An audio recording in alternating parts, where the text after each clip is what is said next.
if you want to if your city council to hire and fire your auditor.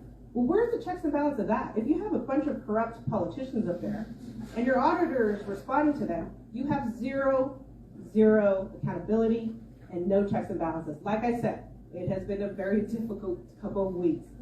And there's been a lot of changes that have come out of council that are very troubling. Rooftop solar power generation, water conservation, cancellation, and ban of fossil fuel related contracts. This is key. If you live in the east side and this passes, El Paso Water would not be able to provide water to fossil fuel industry.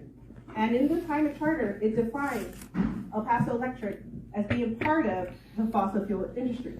So if El Paso Water can't provide water to your electric company outside of the city limits, we know that this area up here, off of Montana, Zaragoza, that's actually private land. That's not city, you're not in the city limits.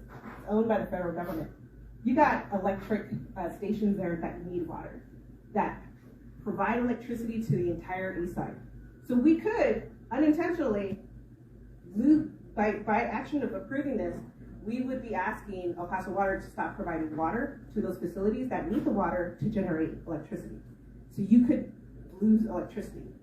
And I feel like this is all like really fear-mongering tactics, but I'm also just letting you know, this is information that's critical before you make a decision. I am a big proponent, and you have heard me about we need to bring change. But with that change, it needs to come with a lot of responsibility. There's a lot of costs that could increase your rates, and I'm very sensitive to that because we don't have a lot of income in our community. So whatever changes we need to make have to be representative of what our community can afford. So the more rooftop solar that we can provide, the more non-renewable sources of energy that we can provide in a responsible way, that's not going to be sticker shock to families on the backs of families in El Paso or vulnerable families, then I'm all for it. But if it's going to be an overnight $4 billion, $10 billion endeavor that's going to impact your rates, then I'm going to have to say, no, we can't afford that. But I feel like they put you in a position where, well, are you for climate action or are you not? And it's such a nuanced conversation. There's so much more details behind that.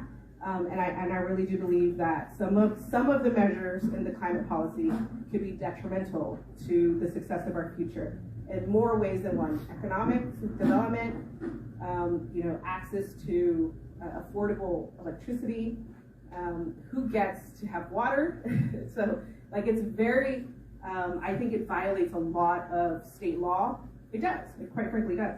But there are some good things that come out of it, but I think we can address that with the $5 million climate action plan that we just approved back in November of 2022. We dedicated $5 million to create a plan and to have implementation dollars.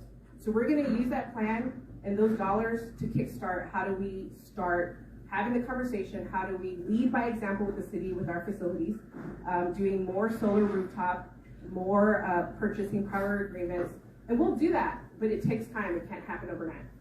Okay, any questions about the climate policy charter? And then, yes, sir. When are these changes happening? May 6th, you'll be voting. Okay, thank you. Yes. Is there a place we can access the petition to look at, to kind of study it? Ground Game Texas has several efforts statewide. Okay. And their policy as written is on groundgametexas.com or .edu. So they have been recent in passing several reform efforts in several cities across Texas. El Paso is the city they have chosen to do the climate-related charter changes. So it's not an ordinance, it's not a resolution, it's not even a program. It's a complete change to your governance structure. That's the approach they took in our city from Austin, which I just take credit for. Keep it weird, keep it weird. They really mean it, keep it weird. Any other questions?